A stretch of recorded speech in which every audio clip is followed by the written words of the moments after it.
ایک آدمی نے رسول اللہ صلی اللہ علیہ وسلم کی خدمت میں حاضر ہو کر عرض کیا، اللہ کے رسول، قیامت کب آئے گی؟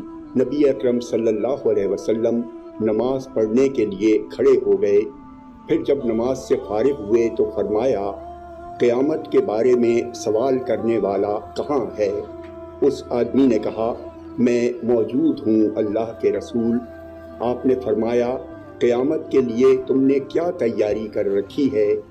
اس نے عرض کیا، اللہ کے رسول، میں نے کوئی زیادہ صوم و صلات اکٹھا نہیں کی ہے، یعنی نوافل وغیرہ، مگر یہ بات ہے کہ میں اللہ اور اس کے رسول سے محبت کرتا ہوں۔